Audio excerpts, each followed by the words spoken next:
시편 119편 65절 말씀부터 제가 읽도록 하겠습니다. 119편 65절. 여호와여, 주의 말씀대로 주의 종을 선대하셨나이다. 내가 주의 계명들을 믿었사오니 좋은 명철과 지식을 내게 가르치소서. 고난 당하기 전에는 내가 그릇 행하였더니 이제는 주의 말씀을 지키나이다. 주는 선하사 선을 행하시오니 주의 율례들로 나를 가르치소서. 교만한 자들이 거짓을 지어 나를 치려 하여사오나 나는 전심으로 주의 법도를 지키리이다. 그들의 마음은 살쪄서 기름덩이 같으나 나는 주의 법을 즐거워하나이다. 고난 당한 것이 내게 유익이라. 이로 말미암아 내가 주의 율례들을 배우게 되었나이다. 주의 입의 법이 내게는 천천 금은보다 좋으니이다. 일단 거기까지 들어가겠습니다. 기도하겠습니다. 하나님, 우리 아버지, 예수님의 귀한 보혈로 우리를 거듭나게 하셔서 신분을 바꾸시고 이제 하나님의 권속 가족이라는 특별한 은혜를 베푸셨습니다. 남들이 갖지 않는 믿음의 비밀을 가진 자로서 이 주의 말씀을 통해서 생명을 얻게 되어지고 또 더 풍성한 삶을 누릴 수 있도록 갖가지 은혜를 입히신 것을 감사합니다. 오늘 이 말씀을 통해서 또 주의 성령께서 우리에게 말씀해 주시고 내 양은 내 음성을 듣게 된다고 했습니다. 이 말씀이 귀로 듣고 많은 것이 아니라 마음에 들려져서 우리의 생각과 우리의 가치관에 영향을 주고 또 우리의 마음을 새롭게 해서 주의 말씀편에 견고하게 자리 잡을 수 있도록 도와주시길 바랍니다. 이 마지막 시대는 여러 가지 거짓과 유혹들이 난무하고 있습니다. 우리의 중심이 말씀에서 좌로 우로 치우치지 아니하고 말씀 중심이 되어지도록 도우시게 되길 바랍니다. 감사를 드리고 예수님의 이름으로 기도드렸습니다. 아멘. 오늘은 하나님의 율법이라는 제목으로 말씀을 전하려고 합니다. 이제 이 성경을 우리가 이제 겉으로만 읽어보면, 이제 법을 이제 적용시키니까, 어떤 외형적 모습을 갖추어서 외식하는 자가 될 수밖에 없어요. 율법을 이제 지키고, 제사 규례를 지키고, 이제 그걸 이제 제일 잘하는 사람들이 유대인들인데, 실제로 이제 예수님이 이 땅에 오셨을 때 그들이 하나님의 그 말씀을 받아들이는 태도에서 틀려서 회개치 못하고 아직까지 그 구약 시대 그대로 모습으로 분명히 새 언약이 선포되어지고 이제 새로운 것이 선포되었는데 구약의 것을 붙들고 있죠. 우리가 몇 주 전에 그 하만 에스더 얘기 때도 그 하만의 법이 선포된 그것은 유대인들에게 죽임을 선포하는 법이었고 이제 다시 모르드게를 통해서 새로운 법이 이 조서가 왕의 조서가 선포되어져서 왕의 준마, 왕이 기르는 아주 잘 달리는 말들을 통해서 급하게 127도 큰 나라에 예전에 그 유대인을 죽이라는 법이 있었지만 그것은 옛날 법이고 새로운 법을 선포했습니다. 그렇게 하지 말라고. 그 법이 선포되는 지역마다 옛 언약은 이제 의미가 없어지는 거죠. 물론 그 말이 틀렸다는 것이 아니라 그때까지는 맞았지만 새 법이 선포되어졌기 때문에, 왜냐하면 그 왕의 도장이 찍힌 건 똑같거든요. 그래서 이 구약의 말씀이 틀렸다, 쓸데없는 것이다 라고 말한 것이 아니라 신약의 이 새 언약의 법이 선포되는 곳마다 이 율법은 더 이상 그 힘을 발휘할 수 없는 그런 법이 되어지는데, 그래서 예수님이 이 땅에 오신 것은 새로운 법을 선포하러 왔습니다. 율법이 아니라 사랑의 법이죠. 그리고 그 사랑을, 하나님이 인간을 사랑하신다라는 그 얘기를 실질적으로 이루시려고 오신 분이기 때문에 로마서 5장에는 이제 사랑을 확정하셨다. 이제 더 이상 의심하지 말라. 하나님이 인간을 사랑하신다는 이 말을 사랑하기는 뭘해? 하고 이렇게 의심하는 사람들이 많은데, 의심을 이제 못하게 확실하게 증명해버린 것이 십자가의 죽음이고 그것이 사랑의 확증이라고 했습니다. 그래서 지금 우리가 전하는 것은 물론 하나님의 기준을 모르는 사람들에게 율법도 얘기를 하지만 율법만 얘기하고 마친다면 그 사람은 죽음이에요. 새 언약의 법이 선포되어져야 됩니다. 그래서 이제 오늘 이 말씀을 읽기 전에 먼저 요한복음 1장을 한번 보면 예수님이 어떤 분이신가를 뭐 여러 군데 설명하고 있지만 특히 요한복음 1장에 예수님은 누구이십니까? 했을 때 유대인들은 선지자, 훌륭한 선지자 중에 한 명이다. 뭐 모세, 엘리야 뭐 이런 반열에 속하는 훌륭한 분인 거는 맞으니까. 왜냐하면 훌륭한 일을 많이 하셨으니까. 그거는 뭐 부인할 수가 없는 사실이고. 근데 그것은 사실은 하나님을 모독하는 거죠. 예수님은 그런 인생이 아니에요. 그 모세, 엘리야하고 같은 급이 아니라는 거죠. 자, 요한복음 1장 1절에 보면 태초에 말씀이 계시니라.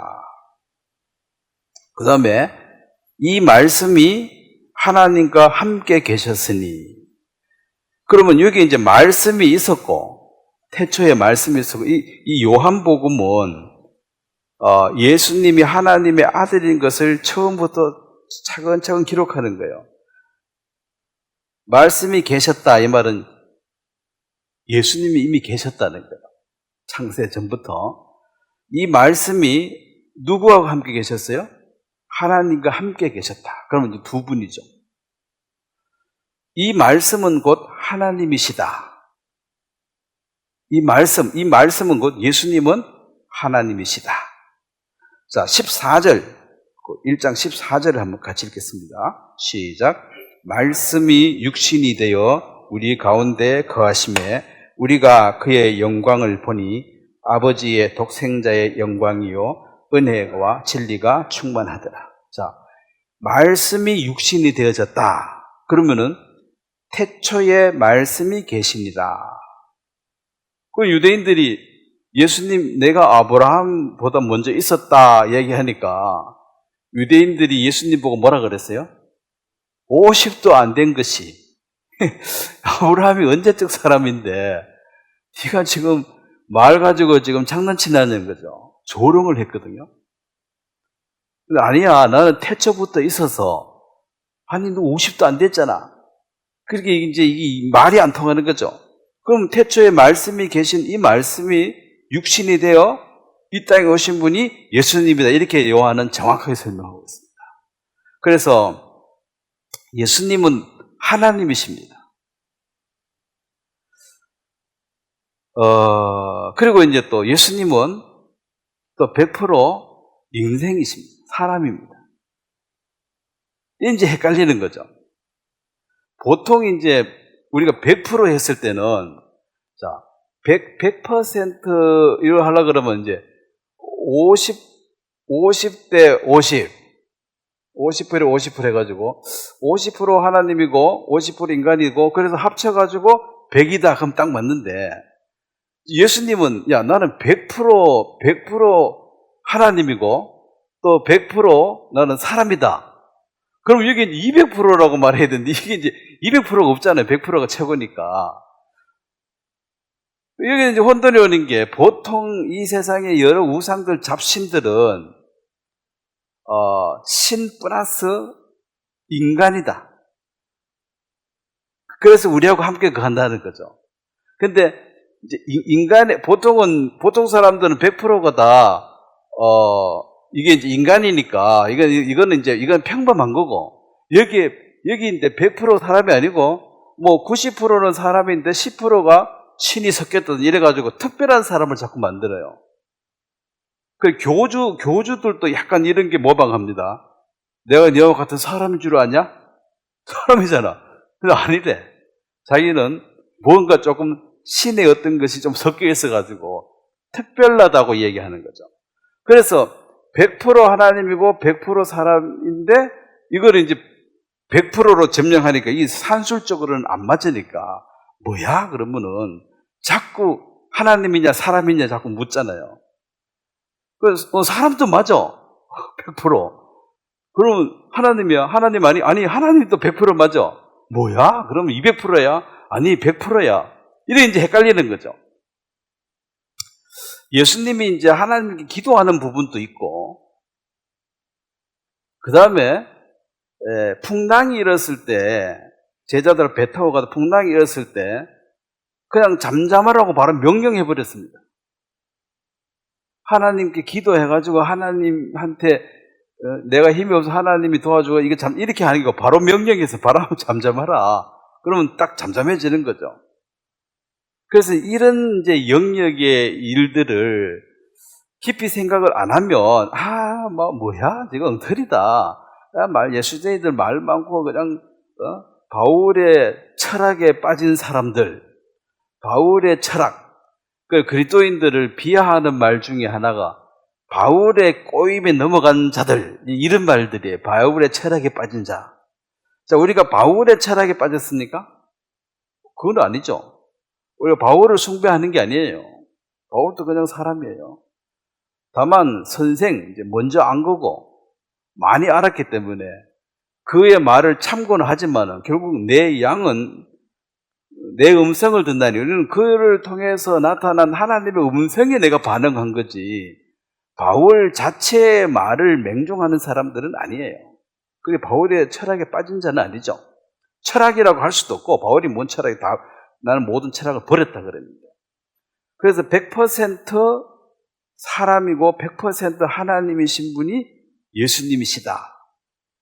그래서 여기서 이제 유대인들이 여기서 이제 혼돈이 와가지고 아니야, 훌륭하고 대단한 분은 맞는데 그는 사람이라는 거죠. 그래서 선지자 중에 하나다. 그러면은 요한복음 1장 이 얘기는 히브리서에도 마찬가지입니다. 자꾸 예수님을 비하하는 거죠, 유대인들은. 근데 하나님이시다. 근데 유대인들 편에서 보면 또 이해가 가는 것이 하나님은 한 분이시다. 여기에 꽉 묶여 있는 거죠. 하나님 한 분이시다. 근데 또 예수님이 돌아가신 다음에 난 뒤에는 또 성령님이 오셔가지고, 요한복음 1장은 둘로 시작했다가 이제 요한복음 뒤로 가면 성령이 또 나타나 이제 셋이 돼요. 그러니까 유대인들이 둘도 받아들이기 힘든데 셋은 또 뭐야? 엉터리야 이거 말도 안 돼. 이래가지고 지금까지도 못 믿고 있습니다. 그럼 우리는 뭐 엄청 똑똑해가지고 이 삼위일체를 다 깨달아가지고 깨달는 게 아니고 믿었죠. 이해는 지금도 안 가요. 이해 안 간다는 것이 내가 믿고 안 믿고에 큰 영향을 주는 건 아니에요. 우리 세상에 지금 AI 이런 것도 사용하고 있지만은 사실은 인간 중에도 뛰어난 인간이 만든 것을 이해 안 가고 그냥 쓰는 거죠. 이게 어떻게 이래 되는지는 몰라. 그냥 쓰니까 편하니까 믿고 쓰는 거예요.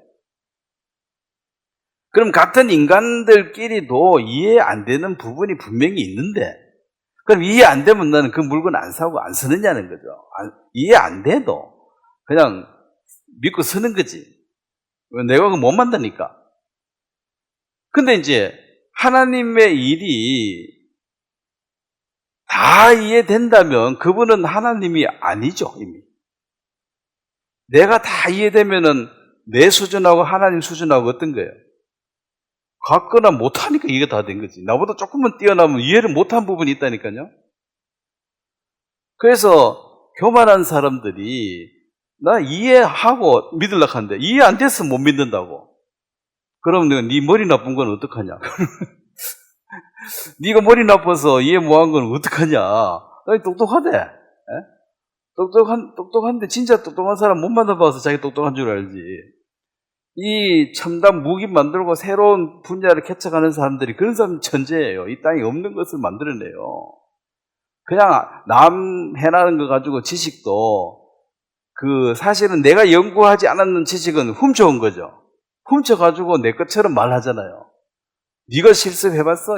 네가 연구해서 아니? 어디 가서 보고 자기가 마치 연구한 것처럼 말하는 이것도 이 돈 훔치는 것도 훔치는 거예요. 지식도 이거 훔쳐오는 거예요. 그러면은 출처를 밝혀야 돼요. 내가 한 말은 누가 연구해낸 것을 내가 빌려와서 쓰는 말이다. 이렇게 말해야 됩니다. 그 책이나 박사 논문 같은 거 쓸 때 그거 안 한 걸 표절이라 그래요.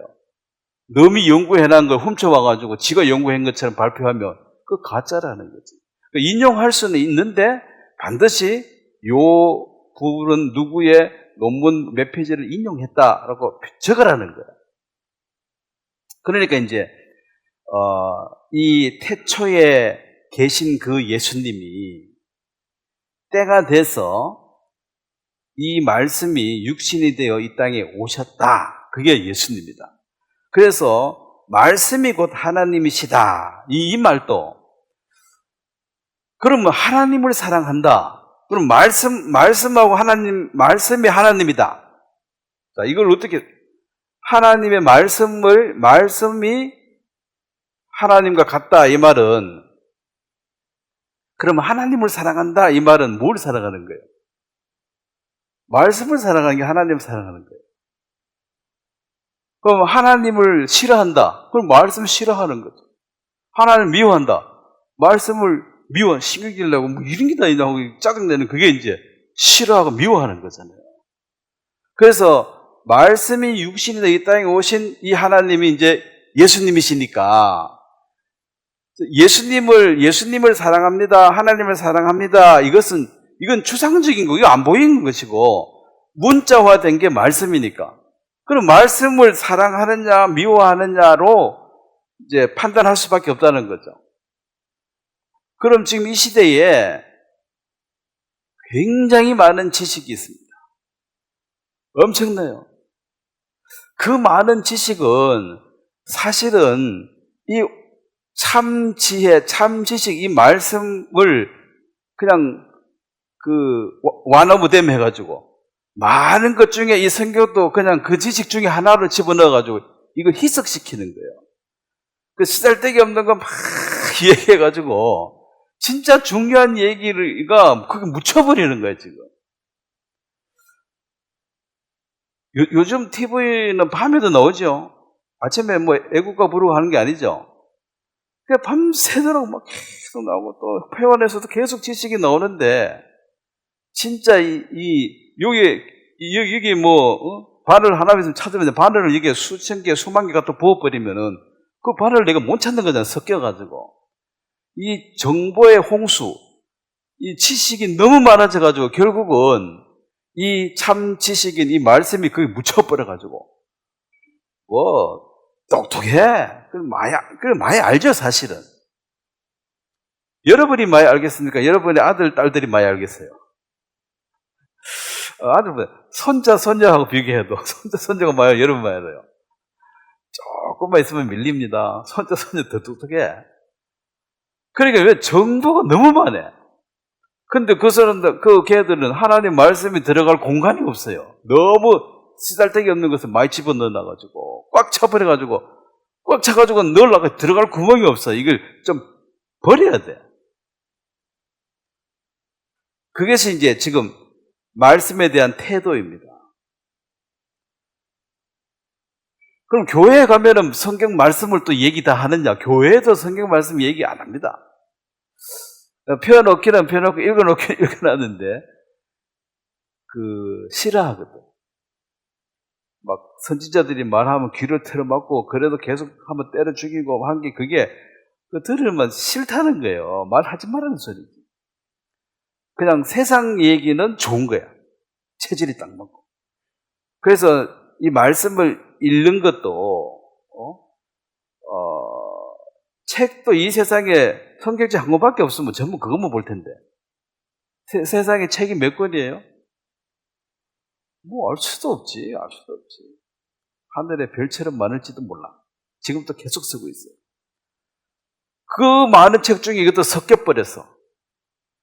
그리고 또 다른 책보다 이 성경이 또 재미가 더 없어. 그쵸? 이거 그림도 하나 없어. 좀 심심하면 그림도 보고 해야 되는데. 빡빡해. 그리고 시편 110편 같은 왜 그래 길어 또. 정말 읽어도 끝이 안 나. 그래 이게 너무 이제 말씀과 거리가 멀어지도록 이런 어떤 사회적 분위기가 형성되어 있습니다. 그래서 성경이 읽기 하자, 요즘 또 서작하는 데도 있다. 그 공책 사가지고 쓰라 이거야. 쓰고, 어떤 데는 이제 또 폰에 녹음을 해가지고, 네가 읽었는 걸 녹음을 해가지고 카톡방에 올리라. 내가 검사하겠다. 매일매일 집에 가면 이제 녹음해가 읽어가 다 녹음해가지고 올려줘야 돼. 왜냐면 읽었다 해도 안 믿어. 네 목소리로 녹음을 해라. 그래서 올려라. 내가 들어볼게. 이제 그렇게 하는데, 이게 참 말씀이 꿀성이보다 달다. 이 성경 말씀에 나와 있지만, 그것은 이제 말씀의 어떤 그 맛을 본 사람, 어떤 말씀 속에서 하나님의 사랑에 그 어떤 감동된 사람, 그런 사람이 이 말씀이 울림이 되고 좋은 거지. 꿀송이보다 더 달다 이런 말을 아무나 할 수가 없는 게, 그런 경험을 안 한 사람이 그 말하면 그것도 거짓말입니다. 그 거짓 증인이에요. 나는 성경 읽으니까 잠만 오더라. 그럼 잠만 오더라 해야지. 꿀송이보다 달다 이렇게 말한 것도 거짓말이지. 그러면 이제 우리가 하나님의 말씀이, 우리가 복음을 들었을 때 그 말씀이 탁 들려서 내가 죄에서 벗어나는 그 순간, 그 말은 꿀송이보다 더 달다고 말할 수 있죠. 그러니까 잊을 수도 없어요. 잊고 싶어도 안 잊어져. 왜냐하면 마음의 감동과 함께 그게 딱 기억이 되거든요. 마음에 감동이 없는 사건들은요, 시간 지나면 다 잊어버립니다. 그래서 마음의 감동과 울림이 이제 있어야 되는데, 그날이 그날이고, 그 말이 그 말이고, 세상에 큰 울림이 없어서, 이 세상 말들은 그냥, 이제, 어린애들은 이제 큐리어스 그래가지고 자꾸 뭔가 알고 싶어요. 궁금해가지고 물어보고 그런데, 이제 나이가 한번 들면 들수록 궁금한 게 있어요, 없어요? 누가 알게 줄락 해도? 그렇잖아요. 그만 알고 싶다. 내가 머리 안 그래도 복잡다. 이거 알아야 되고, 그러면, 니나 알아라, 그러고, 이제. 근데 애들은 뭐든지 알고 싶죠. 그게 이제 차이죠. 알고 싶은 게 하나도 없는 사람은 이제 세상 다 사신 거예요. 그래도 뭔가 궁금한 게 있어야 돼. 궁금한 게 하나도 없는데 뭔 재미로 살아요. 그래서 이 성경을 우리가 이제 읽으면서 모르는 것도 있고, 궁금한 것도 있고, 그래서 보통 세상의 책들은 한 번, 두 번 읽었는데 세 번째 또 읽을 이유가 없고, 또 어지간한 건 이해가 돼. 그리고 두 번 읽어 이해 안 된 책은 냈다 버리고 안 보는 거지 또 세 번 볼 수도 없잖아요. 근데 이 성경은 어쨌든 계속해서 보는 것이, 이 말씀에 대한 것이 분명히 어떤 능력이 있다는 것을 우리가 순간순간 경험했기 때문에 오늘 또 이 시간에도 하나님의 말씀을 우리 속에 이제 일해 주기를 이제 바라는 마음이죠. 자, 시편 말씀 119편 67절을 한번 보겠습니다. 그래서 이 시편의 이 긴 말씀들이 이제 하나님의 율법이다. 근데 이 하나님의 어떤 그 공의와 하나님의 그 성품들이 이 말씀에 묻어져 있다는 것입니다. 이건 누가 적은가는 중요하지 않아요. 이 말씀이 내 안에 있는 성경과 교감해서 울림이 내게 전달이 되어지면 그게 이제 깨달음이라고 하고 내게 감동을 준 말씀입니다. 감동이 없이 그냥 머리를 이렇게 암기하는 것은 지나고 나면 다 잊어버려요. 별 의미가 없습니다. 자, 119편 67절을 한번 보겠습니다. 67절을 보면, 자, 한번 같이 한번 읽겠습니다. 시작. 고난 당하기 전에는 내가 그릇 행하였더니 이제는 주의 말씀을 지키나이다. 자, 이 고난이라는 것이 필요가 없었으면 하나님이 이걸 없애버렸겠죠. 우리 인생 가운데. 고통이라는 것이. 자, 이 육체도, 이 손가락도 이 고통이 있잖아요. 그때 뭐 부딪히거나 낑기면 아프잖아요. 불에 계속 너무 아프고. 근데 이 고통이, 문둥병이 고통이 없으면 이게 살점이 떨어져 나가도 고통이 없어. 그러면 손가락이 없어지는 거죠. 불에 넣었는데도 아무 고통이 없어. 더 타도 모르는 거잖아요. 그래서 이 통증, 고난, 아픔이라는 것은 필요해서 있는 거예요. 아픈 게 없으면 좋겠다. 그럼 죽은 거지. 시체죠. 자, 고난 또 하나님이 왜 고난을 우리에게 허락해 주셨는가? 여기 보면은 고난 당하기 전에는 내가 그릇 행하였더니 이제는 주의 말씀을 지킨다. 자, 이것이 뭐냐면 우리가 하나님의 말씀 앞에 겸손히 받아들인 자세로 여러분 여기 앉아 계시는 것은 이 앞에 고난이란 이 훈련을 통해서 마음이 가다듬어지고 준비되어져서 지금 이 자리에 와 있는 거예요. 그러면 고난을 한 번도 안 당하면 그냥 뭐 야생마처럼 자기 마음대로 사는 거죠. 이게 다듬어지지가 않습니다. 그리고 71절 같은 페이지 71절 또 한번 같이 한번 읽도록 하겠습니다. 시작. 고난 당하는 것이 내게 유익이라. 이로 말미암아 내가 주의 율례들을 배우게 되었나이다. 그래서 고난을 당하는 것이 내게 유익하다. 그럼 우리가 이제 구원을 받기 전에도 물론 고난이 있었고, 그거는 제쳐놓고 이전 것은 지나갔으니까 구원을 받고 난 뒤부터 우리에게 고난이 있었다. 그래서 참 감사해서 그 고난이 감사하다. 그 고난을 통해서 내가 배워서 지금 겸손하게 그래도 말씀 앞에 내가 여기 앉아 있다. 이것이 이제 이 기자의 마음이에요. 그러면 이것은 이 사람만 그런 게 아니라 이건 하나님이 모든 인생들에게 이렇게 교훈하시는 거예요. 고생을 한 번도 안 하고 고난을 한 번도 안 당해봤다는 것은 말 같으면 그냥 야생마라. 지 맘대로 뛰다니는 거죠. 그 쓸모없는 말이죠. 말이라는 게 사람의 통제를 받고 필요할 때 뛰고 필요할 때 스톱하고 그걸 잘해야지. 지 마음대로 뛰다니면 이건 한 번도 훈련이 안 된 말이에요. 말은 훈련을 뭐가 시킵니까? 당근과 채찍입니다. 딱 두 가지예요. 짐승은 그것밖에 없어. 잘하면 당근 하나 주고 제일 좋아하니까. 못하면 채찍으로 가. 그래서 이제 다듬어져 가지고 이제 이 말이 사람 옆에서 그렇게 귀하게 쓰임 받는 거죠. 자동차 만들기 전에는 말이 최고예요. 그래서 8마력, 10마력 하죠. 경운기 8마력짜리다, 10마력짜리다. 그 마력이 호스파워예요. 옛날에 모든 이동수단, 모든 힘은 말이었기 때문에. 지금 자동차 나오고 이제 말이 좀 한번 죽었지만은, 그 전까지는 이 말이 전부야. 움직이는데, 빨리 가는데 말 외에는 방법이 없으니까. 근데, 다듬어지지 않는 그 말은 쓰임 받을 수는 없는 거죠. 야생마니까. 사람이 잡으면 사람 잡아 죽이려고 내야 되는데. 그리고 우리가 주님의 종으로 주님에게 쓰임 받는다는 것은 구원을 처음 받을 때부터 우리가 훈련 잘 된 그런 완벽한 훈련된 말이었느냐? 그렇지 않다는 것입니다. 지 마음대로 뛰고 신경질 나면 물어버리고 차버리고 이래 살다가 이제 자가를 먹이고 자꾸 이제 훈련을 받고 맞고 또 잘하면 당근도 주고 그래가지고 그 훈련을 지금 받아서 이 정도의 모습을 앉아 있는 거예요. 그런 게 없었으면 그냥 야생마처럼 오늘 또 어디 들판에 뛰다니거나 하고 살겠죠. 그리고 구원 받자마자 그 육신이 그 생각이 하나도 없어지는 게 아닙니다. 똑같아요. 하나님의 가족이 되는 건 은혜로 된 것이고 이건 신분의 변화이기 때문에 그 사람 자체가 신분이 바뀐 그 사람 몸이 바뀐 게 아니니까 고아로 살다가 회장님 아들 돼도 그 고아 때 배운 그대로 아직 갖고 있어요. 이게 다듬어져서 후계자가 되려고 그러면 훈련을 많이 받아야 됩니다. 받기 싫으면 후계자를 포기해야지.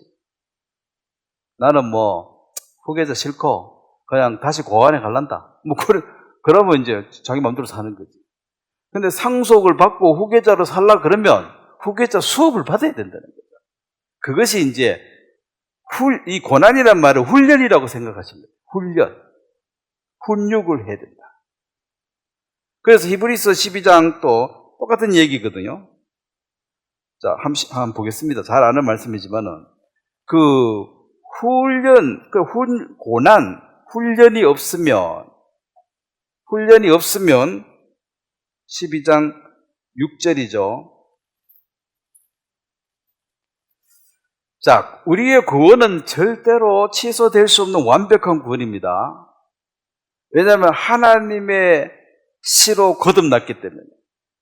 하나님의 작품이고, 하나님 은혜로 내 것이 섞인 게 하나도 없으니까, 하나님이 하신 일은 하자가 없어요. 우리의 구원은 완벽한 구원인데, 그래서 많은 사람들이 이제 구원을 못 받은 사람들이 생각하는 게, 그러면 마음대로 살아도 되겠네. 그럼 구원 받고 사람 죽이도 천국 가나? 자, 만약에 예수님이 사람을 죽였으면 그럼 예수님은 어떻게 돼? 벌 받아야 돼? 안 받아야 돼? 자, 그러면 그 질문에 답하려고 하지만 그 질문 자체가 성립이 안 되는 게 예수님이 사람을 죽일 이유가 있습니까? 네? 그래도 예수님 사람 죽였다면 어떻게 해야 돼? 회개해야 되잖아. 예수님도 잘못했으니까. 이런 식의, 그러니까 그 질문이 마음대로 살아도 되겠다 이런 생각은 구원 못 받은 사람들은 늘 야생마처럼 살았으니까 그렇게 살고 싶겠지만은 이제 구원을 받은 사람들은 그 순종할 마음이 생겨가지고 이제 다르다니까요. 물론 훈련 받는 것이 즐겁지는 않아도 그 훈련을 받을 어떤 마음의 자세, 또 영적으로 말하면 예수님의 신부가 됐으니까 결혼을 안 했으면 몰라도 결혼을 했으면 그 신랑이 왕이야. 왕이 되야 하는 자 왕관의 무게를 견디라 그랬죠. 왕이 됐으면 왕처럼 살아야 되는 거죠. 왕이 돼가지고 깡패처럼 살면 안 되는 거죠.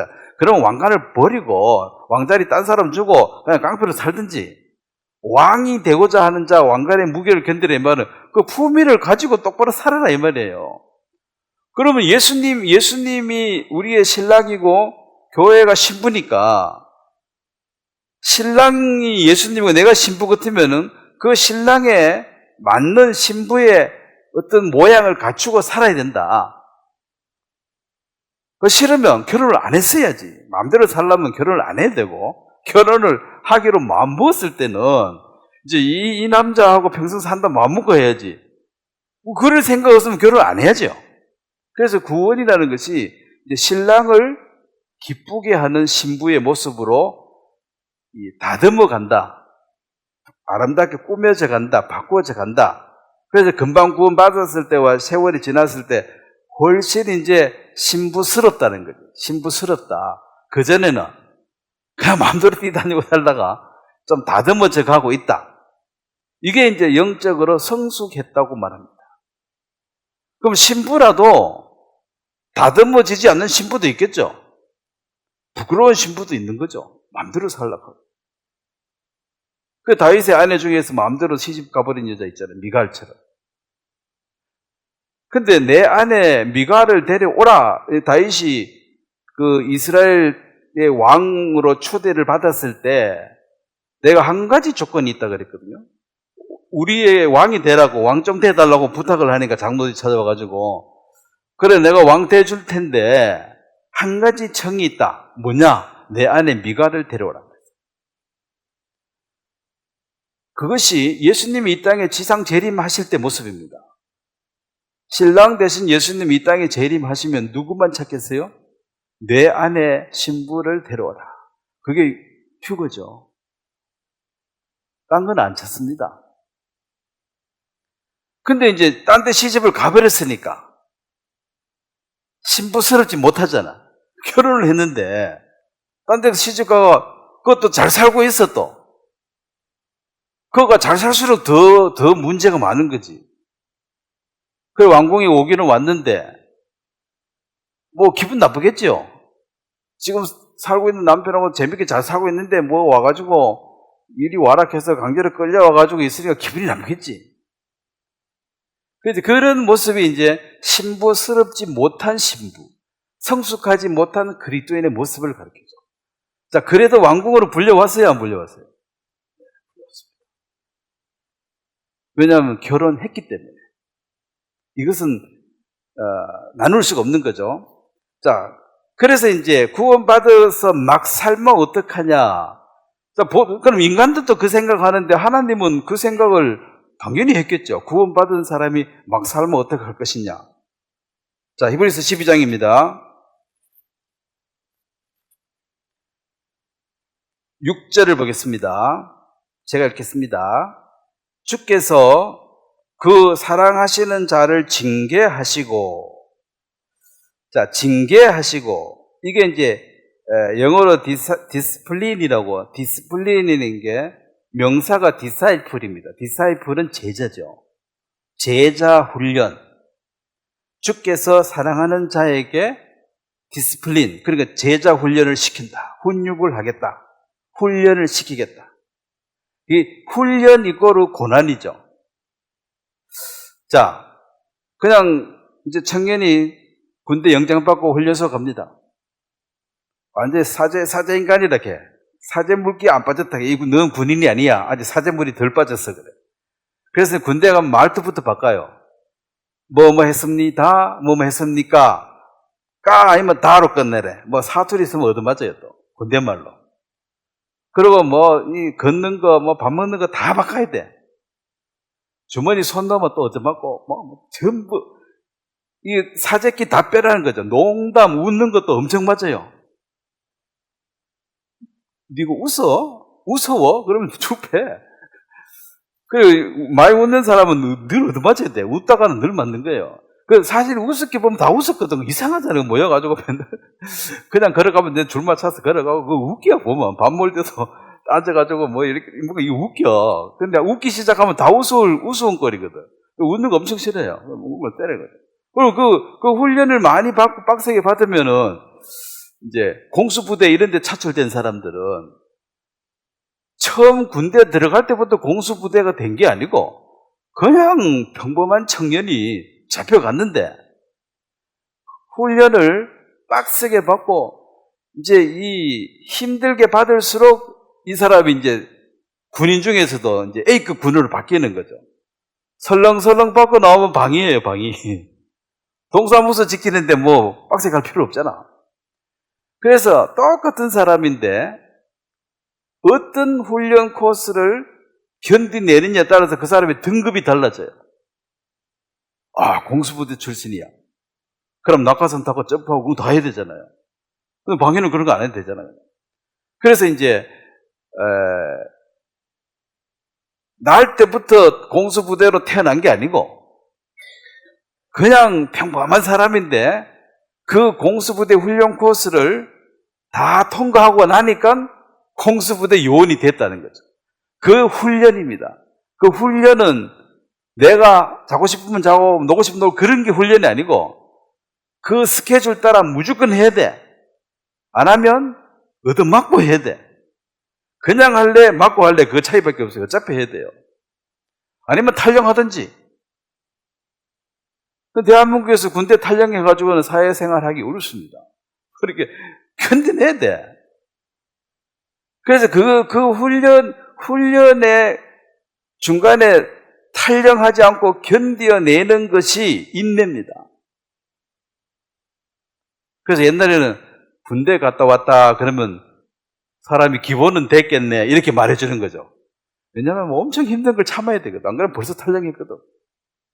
탈영하고 싶은 마음도 많이 일어나고 총알을 맨날 주기 때문에 확 죽이고 싶은 사람들 많아요. 거기 가면 자꾸 생겨. 근데 사고 치면 이제 영창 가야 되고 그러잖아.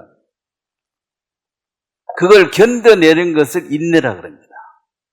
그리고 이게 보면은 7절이죠. 7절에 8절이죠.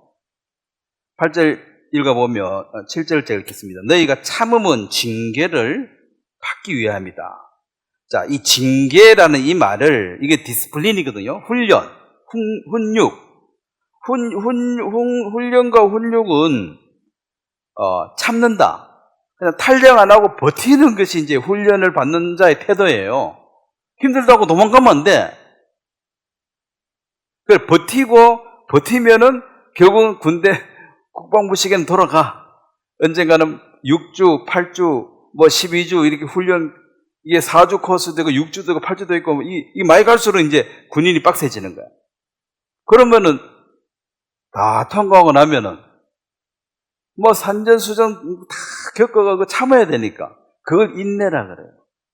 그걸 구원을 받은 사람이 이 훈육을 받을 때, 이 징계, 고난을 받을 때 유일하게 해야 되는 것은 인내하고 기다리는 거예요. 결말이 올 때까지. 그래서 욥의 인내를 너희가 보았고, 성질 나죠, 욥도. 확 이렇게 판 엎어버려 그냥. 하나님 욕해버려.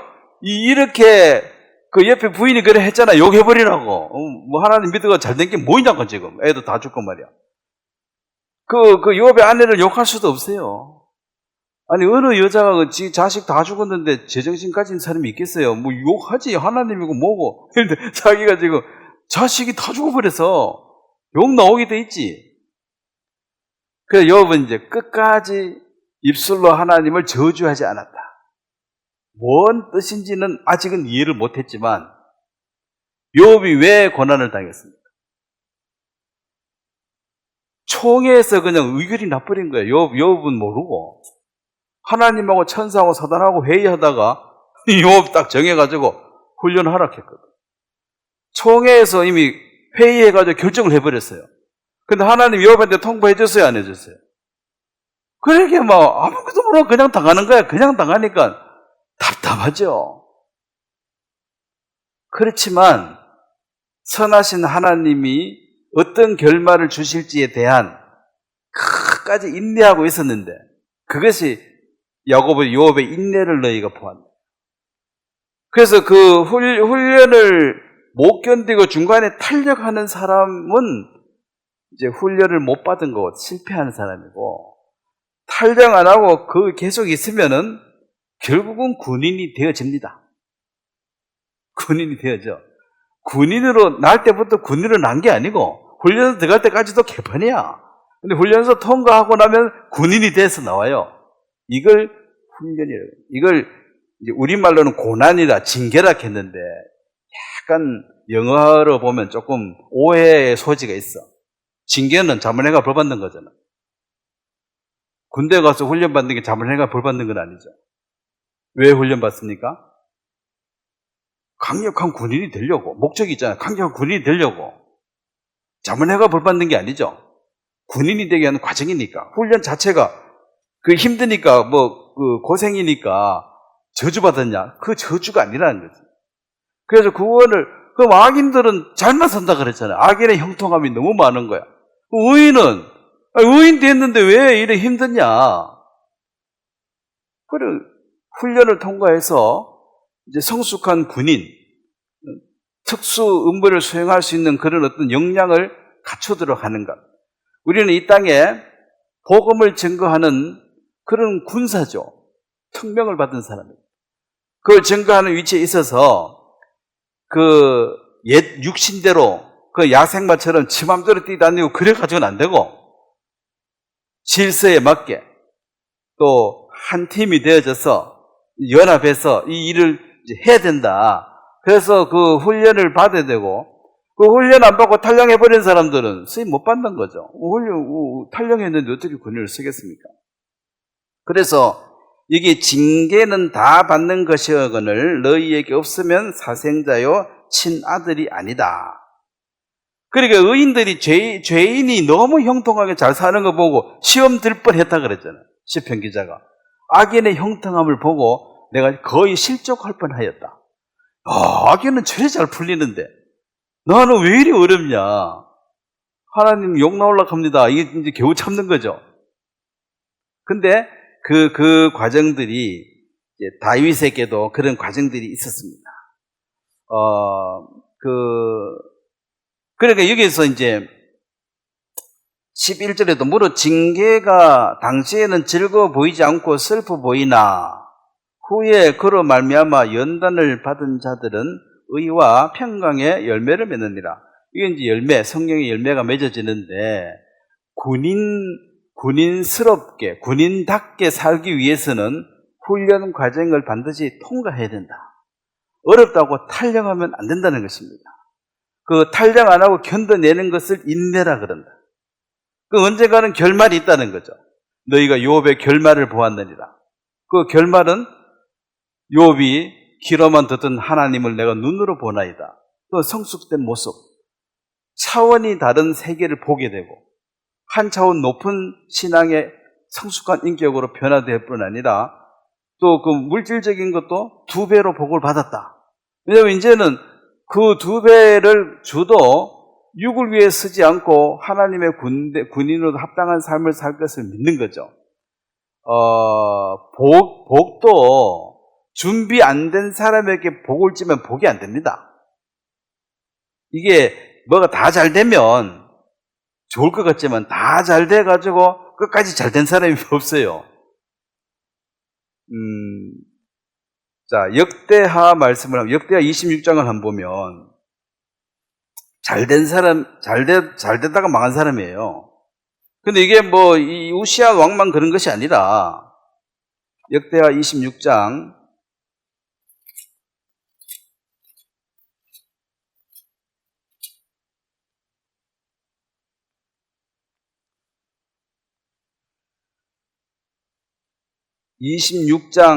16절 말씀을 한번 같이 한번 읽도록 하겠습니다. 역대하 26장 16절 시작. 그가 강성하여짐에 그의 마음이 교만하여 악을 행하여 그의 하나님 여호와께 범죄하되 곧 여호와의 성전에 들어가서 향단에 분향하려 하는지라. 그래서 이게 문둥병 걸려가지고 죽을 때까지 문둥을 살다가 죽었습니다. 이 우시아가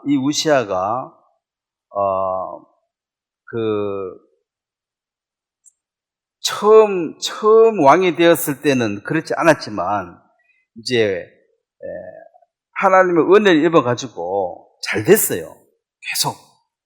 계속 잘 되고 어린 나이에 16세인가 왕이 돼서 50몇 년을 예루살렘을 이제 통치하고 잘 되고 이기게 하고 뭐 무기도 잘 만들고 하여튼 강력해지니까 잘 되면 하나님하고 더 친해져야 되는데 잘 되면 기도와 말씀과 거리가 멀어지게 돼 있어요. 왜냐면 바빠. 일단 잘 되면 바빠. 성경 볼 시간도 없고 기도할 시간이 없어. 또 찾아오는 사람도 많아. 잘 되면. 근데 내가 망하고 나면 조용해. 찾아오는 사람이 거의 없어. 만나자 한 사람도 별로 없어. 시간이 많아. 기도하고 말씀에 참여할 수 있는 게죠. 이 우시아가 이제 잘 되니까 사울 왕처럼 제사장의 영역, 즉 자기에게 죄를 속죄하는 그 일을 내가 해결하고 제사 한번 드리고 하나님 기도하고 뭐 하겠다. 이제 자기가 주어진 위치에서 벗어난 거죠. 자기의 역할을 아닌데 선지자 역할을 빼앗아가 그 일을 하는, 그게 이제 교만이거든요. 사람이 자기 자리에서 이탈하는 것입니다. 그 선을 넘었다 그러죠. 자기 일이 아닌데 그걸 자기가 하는 거죠. 그 교주들이 주로 하나님 할 일을 본인이 해버리잖아. 뭐 일로 이사 가라, 일로 가라. 여기 가면 좋아. 어떻게 알아? 자기가 하나님도 아닌데. 그 자기가 하나님이래. 그 선을 넘는 거예요. 그게 이제 이 분향소에 가서 하나님 분향도 이건 너가 할 일이 아닌데도 해버린 것처럼. 왜냐하면 잘 되고 강하고 말을 잘 들으니까 뭐 자신만만하니까 그렇게 되는 거예요. 그래서 이제 고난이 오면은 우리가 하나님의 말씀을 이제 귀를 기울이고 기도하는 이것이 형편적으로 자연스럽게 이루어지는데 뭐가 다 잘 되면 결국은 서서히 멀어져서 하나님과 멀어진다. 즉 말씀과 멀어졌다 이 말을 뭐 영적으로 표현하면 하나님과 멀어졌다 이렇게 말하면 돼요. 말씀하고 가깝다 이 말은 하나님 가깝다 이렇게 말하면 되고, 하나님하고 가깝냐? 이건 너무 추상적이니까 요즘 말씀과 좀 가까이 지냈냐 멀리 지냈냐 이래 물어보면 멀리 지내면 하나님과 먼 거죠. 그 다음에 이 말씀과 전도서 디모데전서 5장에 보면 우리의 삶을 이 육신이란 이 육신 자체가 이 흙 자체가 빛이 나는 이 주체가 될 수가 없고, 이 육신은 예수님이 십자가에서 우리와 함께 죽으시고 이 말이 이건 고쳐 쓰는 게 아니고 이건 죽어져야 될 그 운명이에요. 육신은 새 사람이 되어졌다. 새 사람이 되어졌다. 이것은 이 육신의 생각대로 살아가지고는 고쳐가지고 쓸 수 없는 일이다. 그래서 예수님이 십자가에 죽으실 때 우리의 죄값도 지불했지만 우리와 함께 죽으셨다. 우리 옛사람을 장사 치렀다. 죽었고 이제 새 사람이 됐다. 이 말은 그 옛사람이 갖고 있는 그런 가치관이나 생각이나 모든 주관, 그것을 십자가에 묻어버리고 이제 새 사람은 새로운 인격과 가치관을 가진 사람이에요. 사람이 달라졌다. 이 말이 이 사람의 생각이나 가치관이 달라졌다는 거예요. 옛날에는 돈밖에 모르던 사람이 어느 날 건강이 최고야 하고 바뀌었어. 달라졌네. 달라진 거죠. 매도 바깥에 돌아다니는 친구 만나서 놀다가 어느 날 깨도 야, 가족이 제일이야. 그리고 절대로 이제 밖에 안 나가고 집에만 계속 있어. 이 사람 달라졌네. 뭔가 이렇게 가치관이 바뀌는 거예요. 이게 뭐가 귀하다. 1번이 뭐야? 뭐가 제일 가치가 있는 게 뭐야? 이게 1번이 바뀐 거죠, 위치가. 디모데전서 4장 5절에 보면, 디모데전서 4장 5절입니다. 한번 같이 읽겠습니다. 하나님의 말씀과 기도로 거룩하여 집니다. 우리 이 육신은 밥 먹고 자고 이렇게 하면 육신은 건강에 자라지지만 우리의 영적인, 우리의 생명을 부르는 그 하나님이 주신 그 영은 밥 먹어가지고 좋아지고 그런 게 아니고, 말씀과 기도 외에는 좀 자라게 할 방법이 없는 거예요, 사실.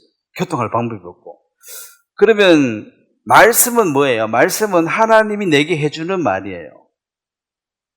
그럼 기도는 내가 하나님께 하는 말이야. 이걸 교제한다 그래요. 듣고 나도 말하고. 근데 계속 듣기만 하고 나는 말 안 하고 앉았으면 요거는 이제 세뇌당하고 있다. 질문도 못해. 가만히 지금 듣기만 해. 선동당하고 있는 거예요. 선동. 묻기도 하고 질문도 하고 주고받아야 대화지. 아버지하고 아들하고 대화를 잘 못하는 이유가, 아버지는 아들 불러놓고 그래 오늘 아들한테 좀 들어보자 하고 들으려고 부르는 게 아니에요. 왜 부릅니까? 대부분 내가 할 말이 있어. 막 얘기를 해. 근데 여기 하나 3분 5분만 빨리 끝내주면 좋은데 이게 1시간 이상 지나가면 짜증이 나는 게, 듣는 사람도. 우리가 이제 교제 잘했다 다음에 또 하자. 교제 좋아하시네 혼자 다 해놓고. 이거는 일방적인 세뇌고, 한 번, 두 번 나와 세 번째부터는 도망가 버립니다. 안 옵니다. 교제는 무슨 놈은 교제냐고, 나는 말 한마디도 못하고 혼자 다 해놔놓고. 그래서 이제 하나님 말씀을 듣고 내 마음을 하나님께 토하고 얘기하고, 여기 기도죠. 한나가 자기의 상태를 막 얘기하잖아요. 야, 마음이 슬프고 괴롭다. 왜 슬프고 괴롭다겠습니까? 마음이 그게 꽉 차 있어 지금. 그 말을 해야 돼. 그걸 기도를 어떻게 합니까? 어떻게 하기에는 마음에 있는 얘기 하는 거죠. 아버지하고 대화를 어떻게 해야 됩니까? 안 숨기고 속에 있는 얘기 더 하면 돼야지. 근데 어떻게 하는 것은 남한테 가서 의전 형식적인 대화지. 아버지, 아들 간에 뭐 어떻게 대화하는데, 어떻게 하는 그 뭐 매뉴얼이 어디 있습니까? 그냥 하고 싶은 말 다 하면 되는 거지.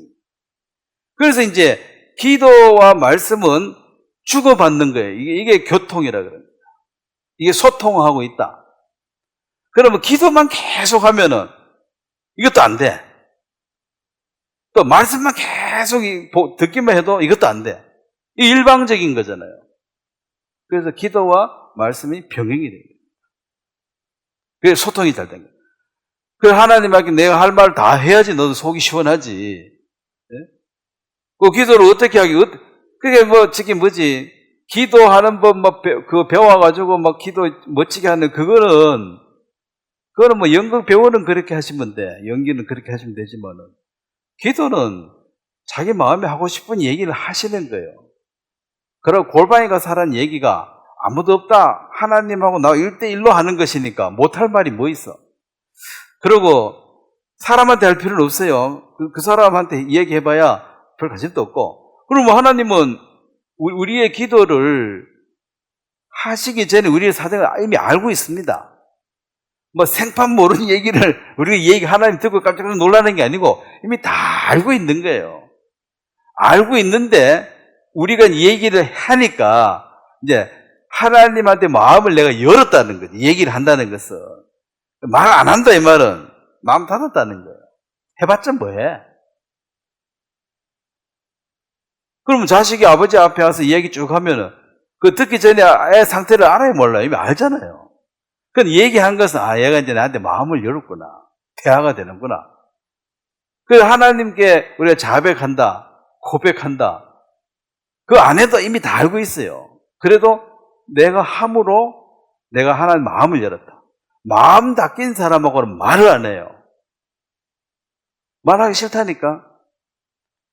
근데 말하기 싫은데 와서 얘기하고 자꾸 들으면은 듣는 것도 짜증이 나. 그런데 이제 들으라 하니까 그냥 앉아서 듣는데 안 듣기죠. 그 상대가 안 듣는데 자꾸 얘기하면 그걸 꼰대라 그래요. 꼰대란 말이 뭐 안 좋은 말이다. 쓸데기 없는 말을 계속 한다는 거야. 본인은 중요하다고 생각하지만 상대는 하나도 안 들려. 지금 괴로워 죽겠어. 빨리 안 끝나나? 막 이러고 있는데 계속 얘기하는 거야. 그래서 기도와 말씀이 병행이 되어져야 된다. 그래서 하나님 내 마음이 많이 열렸다는 것은 내 마음에 있는 얘기를 다 할 수 있다. 하나님. 그럼 어디 가서 얘기할 겁니까? 내 속 사정을. 누가 얘기하면 뭐 들어줍니까? 뭐 혹 들어주더라도 듣는 사람 별 관심이 없어요, 또. 90%는 관심 없다 하더라고. 이거 뭐 심리학자가 90%는 관심이 없고 10%는 듣고 난 뒤에 욕한대. 그 내 속 얘기 다 해줘봐야 관심 없는 사람한테 막 얘기한다. 사정이 어떻게 얘기해. 이 사람 듣기 싫은데. 그러면 들어주는 것도 그냥 듣고 나중에 뒤에 욕한대. 그게 할 필요가 없다는 소리죠. 하나님께 기도와 말씀으로 거룩해진다. 유일한 교제 방법이 기도와 말씀. 그 육신의 교제는 떡 먹고 고기 먹고 이게 이제 교제죠. 그러면 이제 좋잖아요. 다음에 또 다음에 마치면 또 먹으러 가야지. 이제 이게 이제 교제를 자주 하는 거지. 그래서 이게 고난이 없으면은 결국은 하나님과 멀어지는 것들이다. 그 훌륭하고 똑똑한 솔로몬도 다윗하고 차이는 솔로몬이 다윗보다 더 똑똑해요, 사실은. 그렇지만 솔로몬과 다윗은 그 고난을 많이 당했습니다. 자, 사무엘하 다윗에게 하나님이 얘기했죠. 다윗이 뭐 날 때부터 믿음이 좋아가지고 뭐 특출난 사람이 아니라 이 이런 훈련을 통과함으로 그가 이제 능력이 있는 영적 군인으로 성장한 거죠. 사무엘하 14장에 보면 하나님이 이제 훈련을 하시겠다 하고 얘기를 했습니다. 7장입니다. 7장, 사무엘하 7장 14절입니다.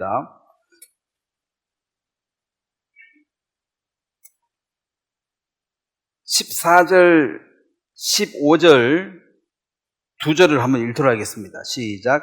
나는 그에게 아버지가 되고 그는 내게 아들이 되리니 그가 만일 죄를 범하면 내가 사람의 매와 인생의 채찍으로 징계하려니와 내가 내 앞에서 물러나게 한 사울에게서 내 은총을 빼앗은 것처럼 그에게서 빼앗지는 아니하리라. 자, 여기 보면 이제 그는 나는 그에게 아버지가 되고 신분의 변화죠. 사울은 하나님이 쓰는 종이었지만은 다윗은 내 아들이다. 그러면 아들이면은 다윗은 아버지라고 불려야 되는 거죠. 아버지가 되고. 그래서 아버지와 아들, 이 신분의 이 변화, 이게 거듭난 거죠. 자, 피조물로 태어나서 하나님의 아들이 되었다. 하나님 자녀가 되었다. 이건 노력해서 될 일이 아닙니다. 아무리 노력한들 신분이 왜 바뀌어집니까? 은혜로 너는 내 아들이다. 나는 너 아버지다, 이제. 그렇기 때문에 사울은 아들과 아버지 관계가 아니었다는 거죠. 그냥 종이었습니다. 이 사울이 버려졌는데 다윗은 잘못해서 버려지는 사울을 보았잖아요. 그러니까 자기도 버림받을까봐 늘 두려웠어요. 그래서 이제 이 언약을 주는 거야. 너는 절대로 버리지 않는다. 절대로 버리지 않는다. 이 말은 구원은 절대로 취소될 수가 없다. 이런 말 하는 것도 또 싫어해요, 사람들이. 구원받은 사람은 어떤 경우가 있더라도 구원은 취소가 안 된다. 이렇게 말하면 그 위험한 발언인데요. 구원받은 사람이 막 나가면 뭘로 통제하려고 그런 말을 합니까? 통제를 뭐 목사가 하나요? 사람이 하나요? 하나님 하셔야지. 그래서 이제 잘못하면 취소될 수도 있어요 라고 해놔야 통제가 된다는 거죠. 너 그렇게 하나님의 종한테 대들면 너 지옥 가? 이래야지. 예? 구원받았는데 지옥 갑니까? 가. 하나님 종한테 대들면 바로 지옥이야. 이래야지 이제 뭔가 통제를 할 수 있다는 거죠. 니 뭔 짓을 해도 천국 가 이래버리면 뭐 얘기해도 뭐 천국 가면 됐지 뭐 지옥 안 가면 됐지 마음대로 하세요. 이래 나오니까 이제 통제가 안 된다는 거죠. 절대로 변화되지 않는다고 말하면 그 위험한 발언이다. 하지 말라 그래요. 좋은 말로 하지 말라고 나쁜 말로 이단이라고 욕하지. 변화된다. 빼앗길 수 있다고 말해야 된다는 거예요. 근데 성경에 분명히 얘기하고 있죠. 절대로 빼앗기지 않게 될 것이다. 그런데 이제 보면은 그가 만일 죄를 범하면 내가 사람의 매와 인생의 채찍으로 너 주위 사람들이 너를 괴롭힐 거다. 이게 이제 훈련이죠. 이제 요소의 교관들을 많이 배치해가지고 너를 훈련시킨다는 거죠. 그게 뭐 요압이 될 수도 있고, 그게 네 아들이 될 수도 있고, 뭐 네 아내가 될 수도 있고, 어쨌든 주위에 사용할 채찍은 많다. 너에게 고통을 줄 채찍, 매, 막대기죠. 많다.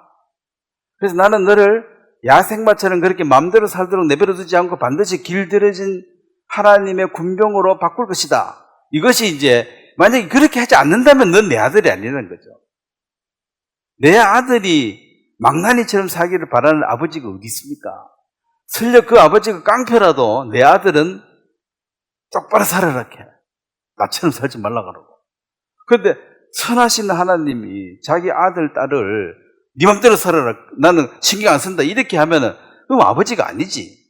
그래서 이제 훈련, 이 고난이란 말은 훈련을 반드시 해서 성숙을 내가 너를 시키겠다. 성장시키겠다는 거죠. 그 재료로 고난이라는 것이 들어간다. 그래서 다윗은 이 말대로 다윗의 이름이 생명책에서 지워지는 그런 저주는 없었지만 그거 빼놓고는 다 당했죠. 엄청 부끄럼도 당하고 고생도 많이 하고 힘든 그 코스, 진짜 공수부대처럼 그 험한 훈련을 받아낸 거죠. 그래서 위대한 자를 내가 존귀한 자로 만들어주겠다. 훈련시켜가지고 군인 같은 군인을 내가 만들어내겠다는 거죠. 그래서 우리가 구원받은 우리 자신이 사실 이런 과정을 통해서 그나마 지금 여기 앉아서 그래도 겸손하게 말씀을 듣고, 특히 남자들요. 남자들이 다른 어떤 남자, 나 말고 어떤 남자한테 앉아가지고 배운다. 참 싫어합니다. 듣는 거. 여자들은 그래 좀 듣는 건 남자보다는 지가 뭔데? 나한테 가르치려고 그래.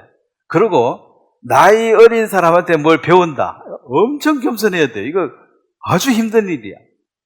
특히 우리나라 유교 영향이 있어가지고 4살인데 네가 네 가르치려고 그래? 이래가지고 남자가 어떤 남자를 존경하고 그 말을 귀담아 듣는다. 어렵습니다. 제가 보지 말도 안 듣고 막 대드는데.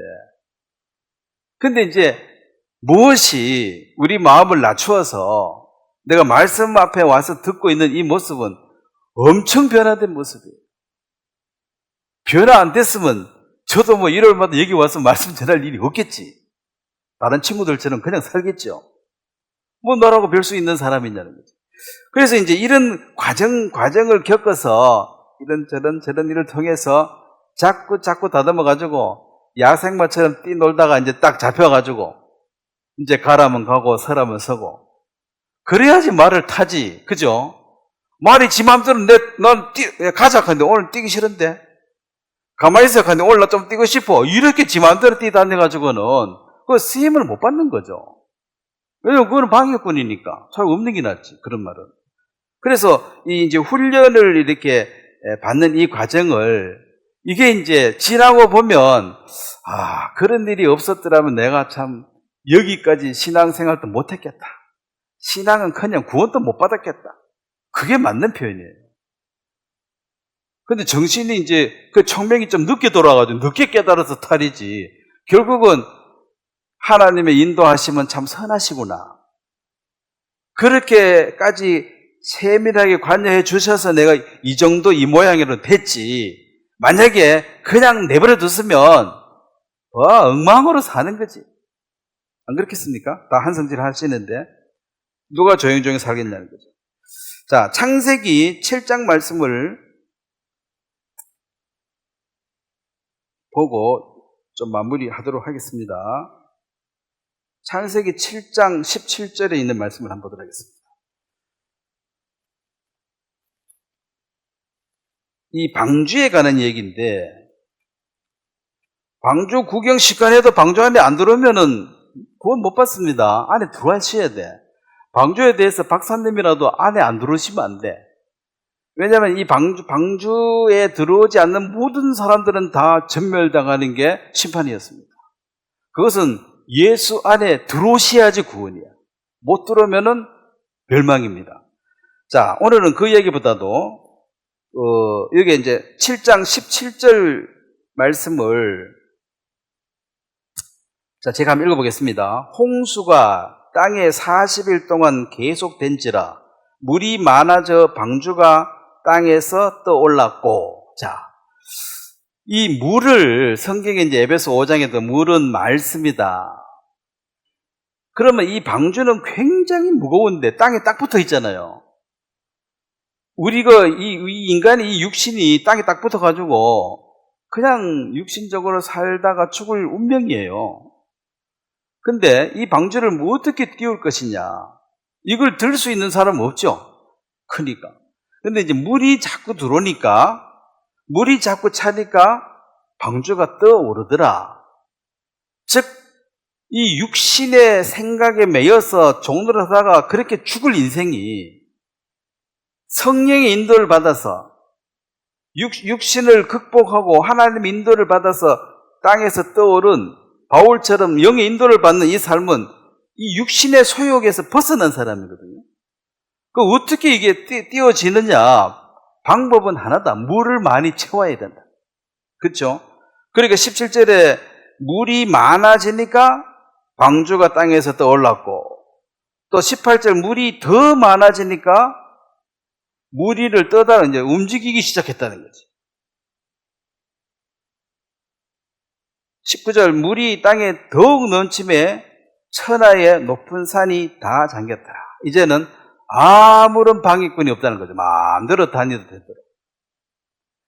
그래서 이제 이게 말씀이 우리 속에 들어와서, 말씀이 우리 속에 들어와서 이걸 이제 변화시켜가는 과정들인데, 시편 119편 한번 보겠습니다.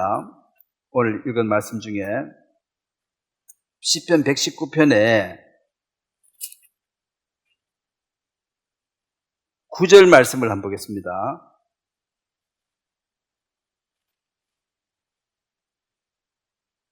시편 119편 9절 말씀을 한번 또 같이 한번 읽도록 하겠습니다. 시작. 청년이 무엇으로 그의 행실을 깨끗하게 하리까? 주의 말씀만 지킬 따름이니이다. 자, 무엇으로 우리가 거룩하고 깨끗한 삶을 살 수 있느냐? 결심, 각오, 노력, 머리 깎고, 이렇게 노력해서 될 일이 아니고, 주의 말씀이 우리 속에 가득 채워지면은 이 육신에서 해방을 받을 수 있다. 육신에서 벗어날 수가 있지. 그렇지 않고는 어느 누구도 이 육신의 욕망에서 벗어날 수가 없습니다. 이 이기심, 이 탐심을 이길 수 있는 사람이 없어요. 그래서 방주를 띄어 올리는 그 물의 힘처럼 이 말씀이 우리를 띄어 올리고 이동케 하고 순종케 하는, 그래서 바울 같은 사람은 이제 물이 너무 많이 차가지고 산까지 다 잠겨버렸으니까 다니는데 아무 장애 요인이 없어요. 그러니까 조금 뜬 사람은 가다가 또 산에 있으면 피해야 되고, 또 밑에도 가다 대이는 사람도 있고, 이것은 성숙이 덜한 사람이고, 쭉 주님 인도 받다가 덜커덩 걸려가지고 못 가는 거야, 이제. 물이 덜 찼어, 그래요. 그러면 이 말씀이 우리의 마음을 이 세상과 분리시키고 변화시키는 핵심적인 요소가 될 것이다. 그럼 마귀는 이제 뭘 해? 원천봉쇄에 어쩌든지 성경 못 읽게 하고 성경 못 듣게 해서 물을 빼야지. 그래야지 방주가 땅에 딱 들어붙어가 못 움직이죠. 그래서 말씀과 기도와 멀어진 사람은 절대적으로 육신적으로 살 수밖에 없어요. 이 땅에서 벗어날 길이 없어요. 그래서 말씀을 더디 믿는 자다. 그 예수님 부활했을 때 제자들 밀어나고 더디 믿는 자야. 결국은 이제 빨리 믿고 더디 믿고 차이인데, 이 빨리 받아들이는 사람이 이 나중에 구원받아도 먼저 받아들이는 사람이 앞서가는 사람이고, 아무리 돼도 말씀 안 받아들이면 여전히 발을 땅에 붙여가 있기 때문에 이 자기 중심, 이 육신의 그 욕구, 탐욕 중심으로 살 수밖에 없어요. 그럼 하나님이 그래 너는 그래 살다 죽으라고 내버려 두면 좋은데, 하나님은 또 간섭을 하신다는 거지. 너도 좀 자유롭게 떠다녀. 매여가 살지 말고, 지금 안 떨어지는데요. 물 더 부어줄게 해가지고 물 많이 부어가지고 띄어버린다는 거지. 그러면 이제 사람들이 바울에게 너의 많은 학문이 너를 미치게 하였도다. 근데 미친 사람 같다는 거죠. 보통 사람은 생각이 좀 다르니까. 그게 이제 말씀이 우리를 이끌어가게 되어진다. 요셉이 지난주에 얘기했잖아요. 그 아내가 유혹을 했습니다. 맨날 동침하자고 따라다니면서 유혹을 계속해도 이제 넘어가지 않을 수 있는 방법은 이 육신에게는 없어요. 결심해도 안 되는 게 이 여자가 계속 따라다니니까 언젠가는 넘어질 거야, 언젠가는. 근데 이제 어찌 내가 하나님 앞에, 즉 하나님의 말씀이 그 속에 살아 있어서 이 육의 어떤 소욕을 물리칠 수가 있었는 거지. 그냥 사람들이 죄를 짓는 순간 하나님 모르시겠지. 연 하나님 안 계시겠지. 나만 입 다물면 알 게 뭐야. 하나님이 없다고 생각해야지 죄를 짓습니다. 자, 과연 하나님이 그 순간에 없었어요? 하나님이 이렇게 보고 있어. 하나님이 안 봐도 제가 아들이 이렇게 보고 있어도 죄 못 짓지. 근데 아무도 없다고 생각하니까 죄를 짓는 거죠. 그러니까 이 큰 집에 보디발 아내하고 나 둘밖에 없다. 그러면 죄 지어도 둘이 입 다물어 보면 이제 괜찮다는 소리지. 근데 요셉은 아니야, 하나님이 계셔. 하나님이 보고 계셔. 거기 딱 걸리는 거죠. 하나님과 멀어지면 하나님과 멀어지면 하나님 없는 것처럼 살아요. 하나님 가까워지면 하나님 옆에 계셔.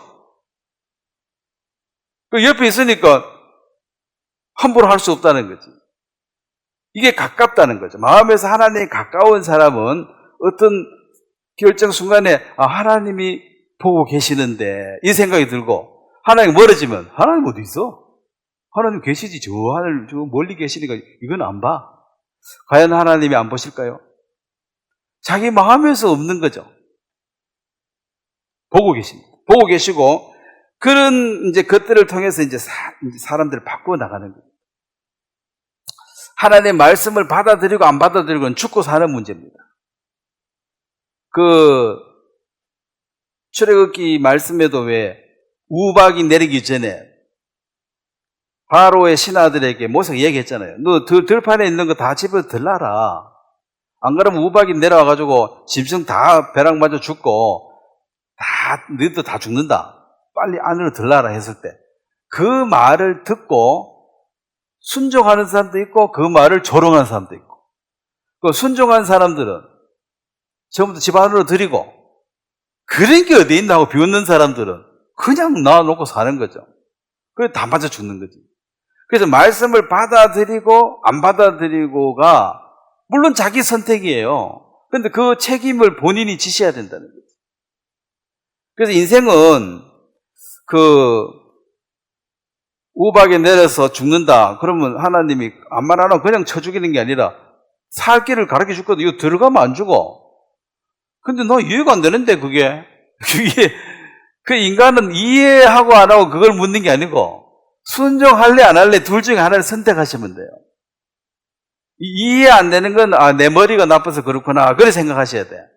그리고 내가 어느 선택을 할 거냐, 그냥 들판에 놔둘 거냐, 집 안으로 들일 거냐, 요 결정을 하셔야 된다는 거죠. 그럼 방주 안에 들어갈 거냐 안 들어갈 거냐를 결정해야 되는 거지. 하늘에 비가 왜 내리는데 난 이해가 안 돼.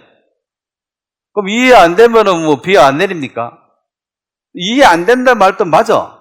노아의 심판 때까지 비가 온 적이 없어요. 한 번도. 그러면 지금 마지막 심판 때는 불심판이라 그러고 예수님이 다시 오신다 그러죠. 준비하라 그러잖아. 그래서 사람들이 뭐라 그러면 이해 안 된다 하죠. 그 하나님이 이해하라고 말한 적이 없습니다. 네가 선택을 해라. 준비를 하든지 안 하든지 네 자유고 그 책임은 또 네가 져야 돼. 그래서 인간을 타 동물에 비해서 월등히 머리 좋게 만들어 놓은 것입니다. 근데 이 좋은 머리 가지고 지금 어디 쓰고 있어요? 이 선택하는 데 잘 쓰셔야 돼. 여기 안 쓰고 딴 데 자꾸 쓰는 거예요. 딴 데.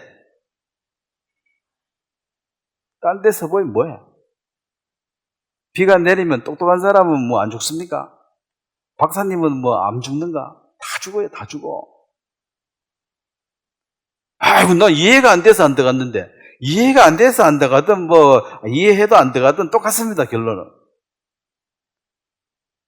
그래서 인간은 겸손하게 살 길을, 구원의 길을 열어놨기 때문에 집 안으로 들이라 이 말을 듣고 들일 건지 말 건지만 네가 결정하라는 거죠. 그리고 책임은 누가 져야 돼요? 자유와 책임이니까 네가 책임도 져야지. 그리고 네가 감당해내겠나? 해내겠다 하면 지는 거예요. 근데 아마 이를 갈면 후회한다는 게 감당할 줄 알았는데 감당이 어려운 거야. 그 결과를 심판을 받아보니까 너무 힘든 거예요. 이렇게 심각할 줄 알았으면 내가 순종할 텐데 감당하기 힘드네. 그런 이미 때는 늦은 거죠.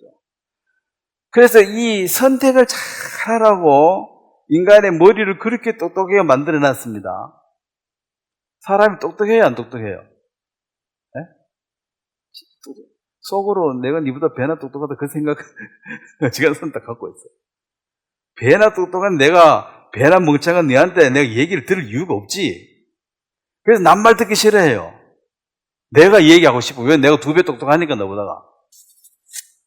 2배 멍청한 네가 들어야지. 둘 다 그렇게 생각해. 그렇게 똑똑한데 결정을 하는 거 보면 멍청하게 해버린다. 자, 50대 50 같으면 보험 들어야 돼요, 안 들어야 돼요? 운전 2번 해가 한 번 사고 나면 보험 들어야 되잖아. 100번 해가 한 번 나도 보험 들어야 되잖아요. 그러면 이거 심판 있다 없다는 50대 50이야, 지금. 어느 멍청한 사람이 보험 안 들고 있냐. 2번 운전하면 한 번 사고 나는데. 모르잖아요. 50대 50이잖아. 죽어서 끝인지 안 끝인지 누가 알아요? 그 똑똑한 머리를 여기 집중해서 잘 생각해서 판단을 잘해야 되는데 엄한데 챗GPT 만들고 화성에 가서 사진 찍어 보내고, 와, 화성에 그 사진 찍어 보내고 보니까 기가 막히게 잘 찍어 놨더라고. 그거 갔다 오면 뭐 삽니까? 좋은 구경하고 왔는지 몰라도 앞으로 그거 간대. 여행을 걸러 간대. 가겠죠? 열심히 노력하면. 그거 갔다 온들 뭔 차이 있냐는 거지. 이 선택을 잘해야지. 그래서 우리가 미련한 자처럼 보인다. 고린도전서 얘기했어. 너는 참 세상에 미련한 사람 보인다. 그렇지만 참 지혜로운 사람이다. 왜냐하면 선택을 잘했기 때문에. 앞으로도 사실 인생은 선택의 연속이에요. 아무리 똑똑해도 선택할 때 멍청하게 하는 거는 이 사람이 멍청한 사람이에요. 엄청 많이 아는데 선택을 멍청하게 해. 엄청 똑똑한데 시집 갈 때 보니까 멍청한 신랑한테 가버려. 에이, 헛똑똑이. 멍청하다 하잖아요. 이게 판단을 잘해야지. 그 머리를 그때 써야 되거든. 사람의 이 좋은 지능을 서서 어쩌든지 더듬어서 하나님을 발견하고 이 뜻을 찾아서 이 선택을 잘하는 이게 사람의 본분입니다. 하나님을, 이게 본분이에요. 이거 못해버리면 나머지 다 잘해도 망하는 것입니다. 오늘 여기까지 말씀을 드리겠습니다.